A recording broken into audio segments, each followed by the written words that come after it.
Kita akan bahas teman-teman pada malam ini adalah doa. Doa dalam Islam sangat dianjurkan. Bahkan kata Nabi SAW, ad-doa huwal ibadah. Doa itu sebenarnya inti daripada ibadah. Sebagian ulama mengatakan, kalau diitlakkan doa, maka berarti semua aktivitas ibadah masuk di dalamnya. Makanya contoh misal, definisi daripada sholat, secara etimologi adalah doa. Karena memang isinya doa.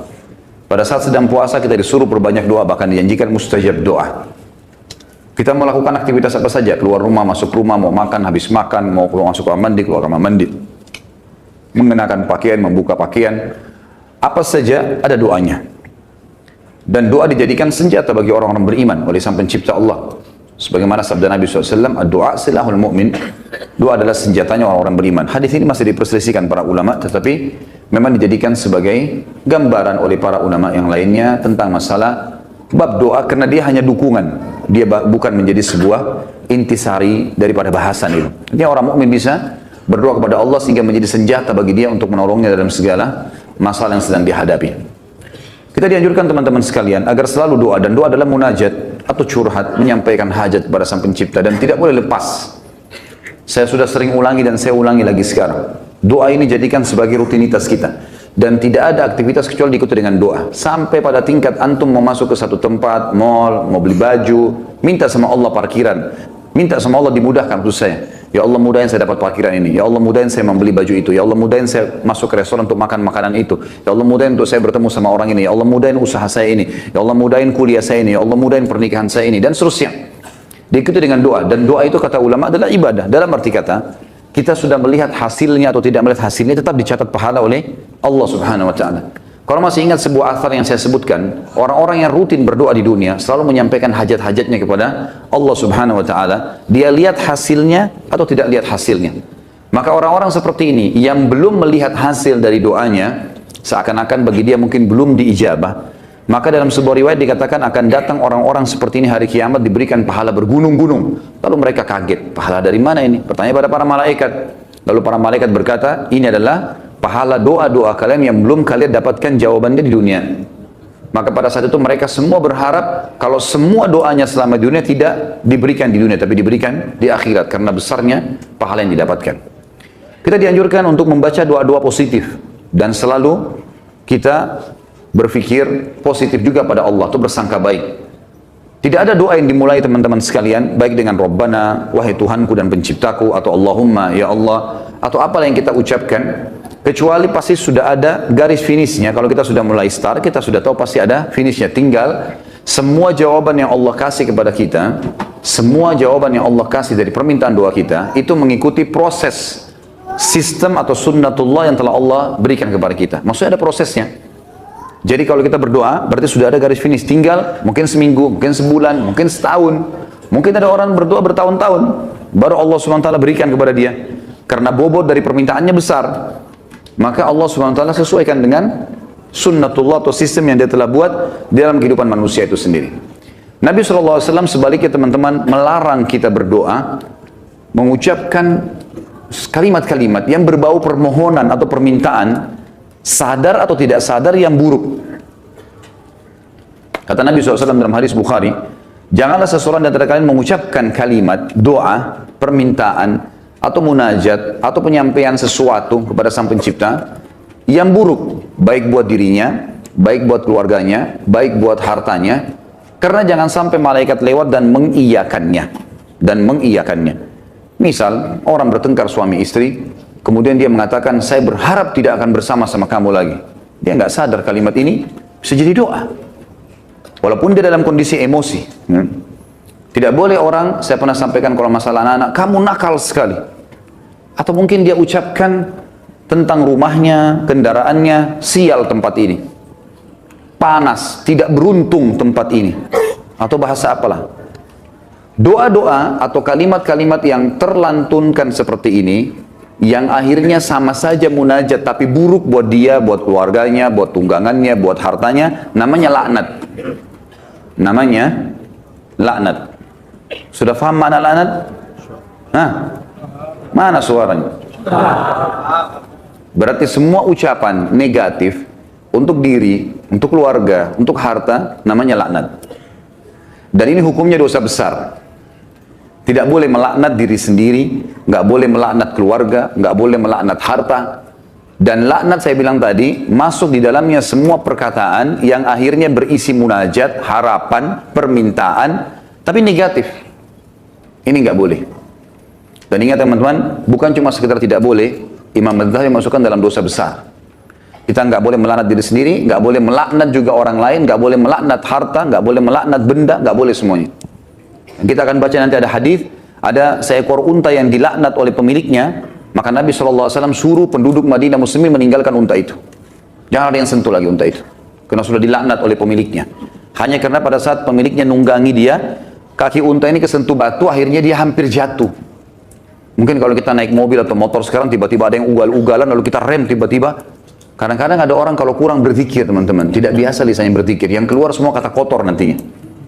Tapi kalau orang biasa berzikir, oh subhanallah, Allahu Akbar, dia berzikir lain. Itu positif karena dia sudah terbiasa berzikir maka keluar kalimat itu. Atau tabrakan tiba-tiba, naudzubillah.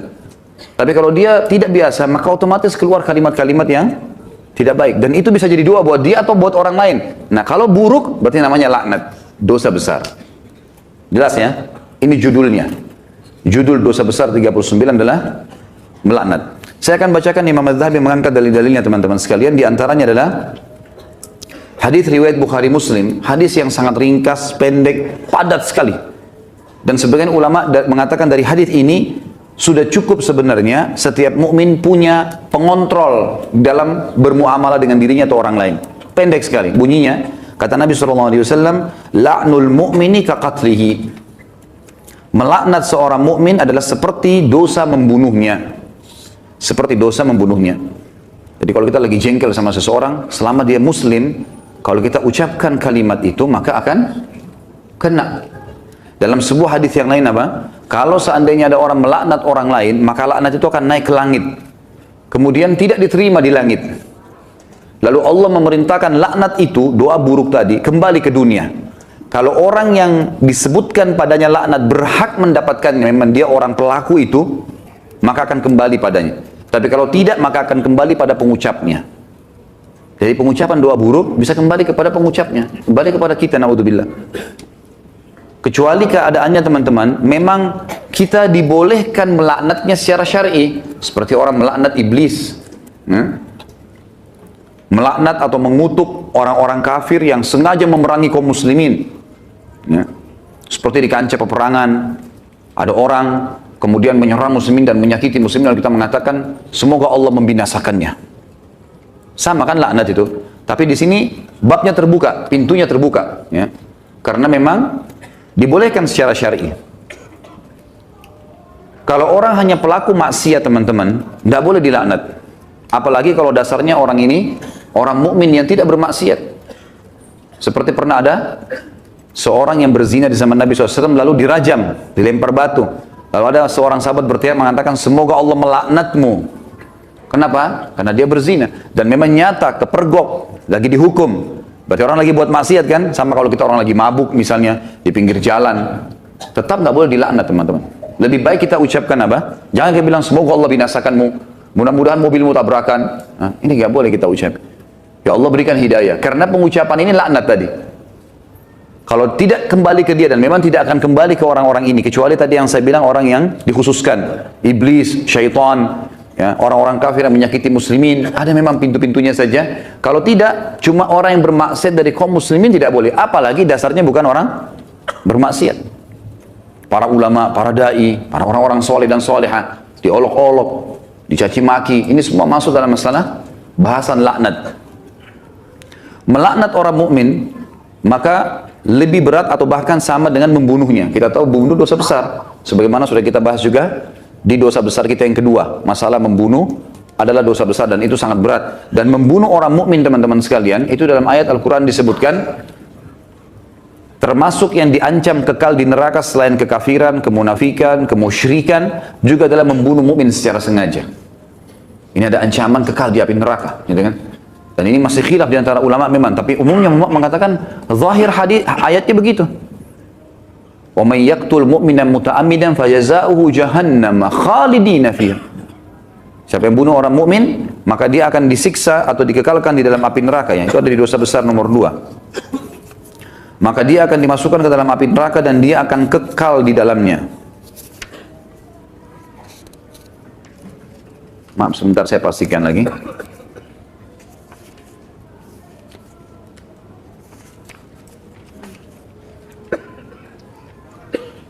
Iya. Ayatnya dalam surah An-Nisa ayat 93, A'udzubillahi minasyaitonir rajim, wa may yaqtul mu'mina muta'ammidan fajazaohu jahannamu khalidan fiha wa ghadiballahu 'alaihi wa la'anahu wa 'adda lahu 'adzaban 'azima.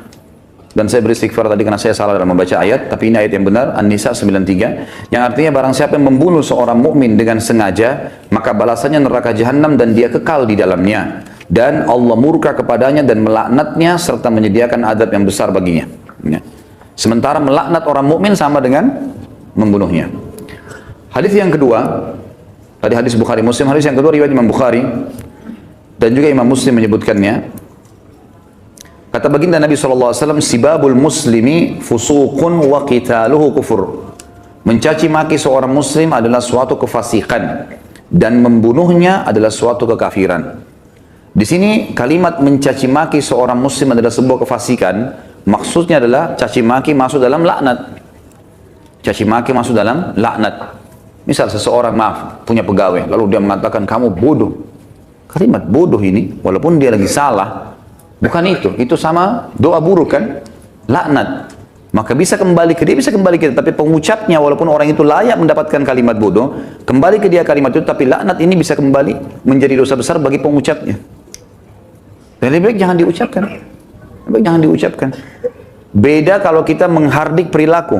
Misal gini, ada orang melakukan perbuatan yang ngawur dia melakukan perbuatan yang orang tidak lakukan. Misal mobil lagi sangat kencang, kemudian dia tiba-tiba berjalan di tengah jalan, seperti menunjukkan sebuah atraksi atau kehebatan gitu kan. Lalu kita mengatakan perilakunya orang ini gila. Perilaku, perbuatannya itu berbeda. Yang dimaksud tanah sini adalah masuk kepada individunya. Karena perilakunya memang betul salah, gitu kan? Perilakunya salah. Kalau kamu terus melakukan perbuatan ini, seorang guru bilang sama muridnya, kamu bisa menjadi orang bodoh. Nggak masuk dalam laknat itu. Karena yang sedang dibahas apanya? Perilakunya. Perilaku beda, gitu kan? Kalau kamu terus saja seperti ini, telat datang di kantor, tidak menjaga pekerjaan, kamu tidak akan berprestasi. Kata-kata tidak berprestasi, buruk atau tidak? Buruk. Masuk semua dalam globalnya mana? Laknat. Tapi tidak masuk di sini karena dia sedang menilai perbuatan memang yang sedang salah. Beda, gitu kan? Seseorang membersihkan rumah atau masjid masih kotor. Ini kenapa dibiarkan kotor? Kalau begini nanti orang akan menilai kamu buruk. Menilai perbuatanmu buruk. Bukan laknat itu. Jelas ya? Jadi yang kita maksud di sini adalah individunya. Mencaci maki di sini masuk di dalamnya adalah kefasikan dan membunuhnya adalah sebuah kekafiran. Kemudian dalam hadis Muslim dari Rasulullah SAW bahwasanya beliau bersabda di dalam hadis yang diriwayatkan Imam Muslim juga, la yakunu la'anu syufa'a wala syuhada yaumil qiyamah. Orang-orang yang gemar melaknat, lidahnya suka mengucapkan kata-kata buruk. Termasuk yang teman-teman ya, saya sering dengar orang bercanda sama temannya, ucapkan nama binatang, ya.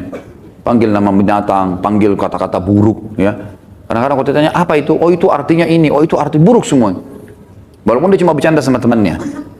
Di sini dikatakan orang yang suka melaknat, lisannya suka diucapkan kata-kata negatif begini untuk dirinya, untuk orang lain, untuk kendaraan, untuk tunggangan, harta dan seterusnya, tidak akan bisa memberi syafaat. Dan syafaat adalah pertolongan. Saya pernah tekankan teman-teman, syafaat itu akan didapatkan bagi kalau manusia biasa kayak kita, kalau timbangan amal kita sudah lolos.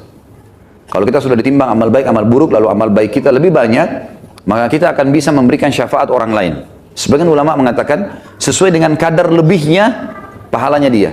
Misal pahalanya 10.000, dosanya 100, maka selebihnya, selisihnya dia bisa membantu orang sejumlah itu, tapi bukan diambil pahala dia, cuman kadarnya saja.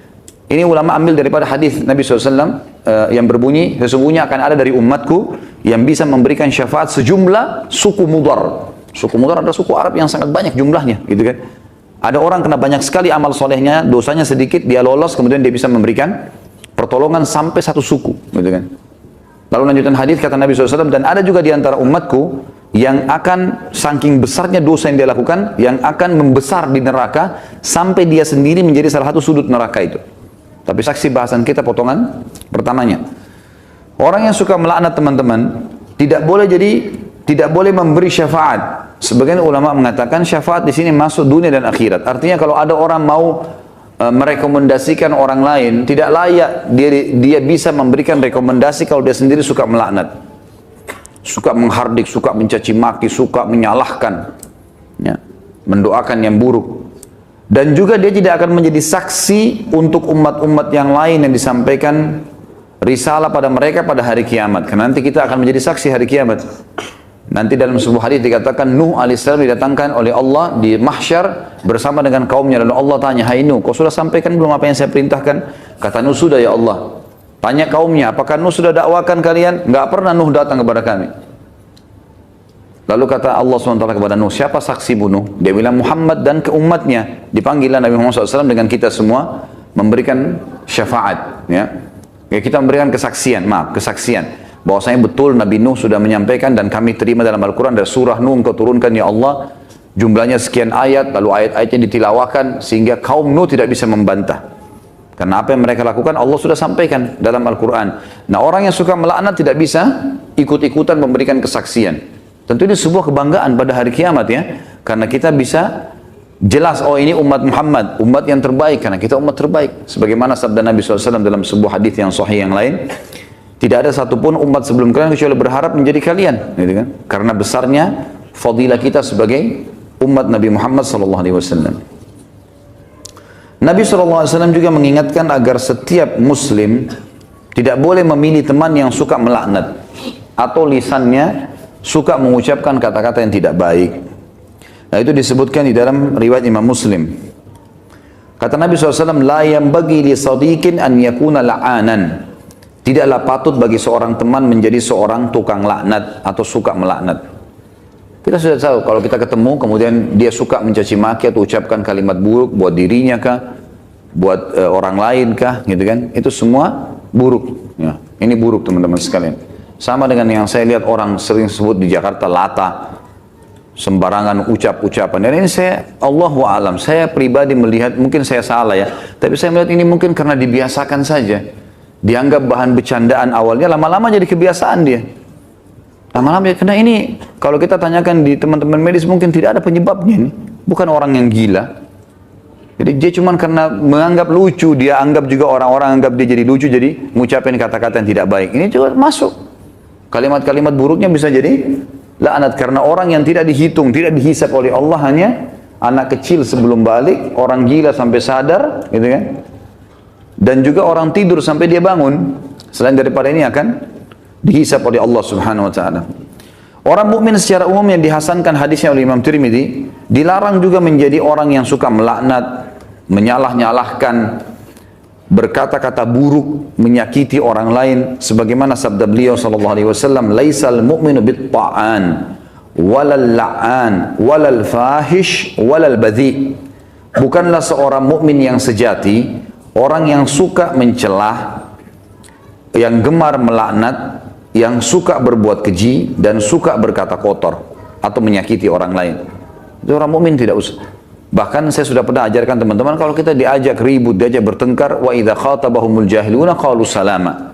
Kamu begini, kamu begitu. Sudahlah, tinggalkan saja. Enggak usah ikut-ikutan. Karena dua orang yang bertengkar, dua-duanya jadi jelek mukanya. Kenapa antum mau ikut-ikutan jadi jelek seperti dia? Karena kita manusia, ada emosi. Kalau lagi bertengkar dengan orang, tidak usah baca WA-nya, tidak usah baca SMS-nya, tidak usah dilihat. Baca Al-Quran, berzikir kepada Allah, doain supaya dapat hidayah. Belum lihat, mungkin dia marah. Semoga Allah kasih hidayah. Selesai. Insya Allah Allah kasih kebaikan itu. Nanti Allah perbaiki. Gitu.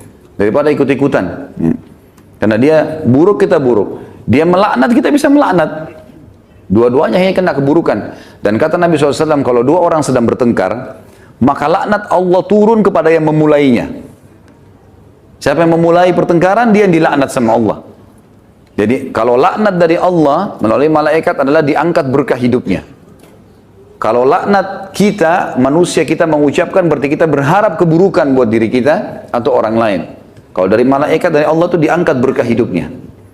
Kalau dua orang bertengkar, maka laknat Allah turun kepada orang yang memulainya. Dan yang tidak membalasnya terus didoakan malaikat agar dapat rahmat dan pengampunan. Sampai dia membalasnya. Kalau dia sudah balas, dua-dua kena laknat.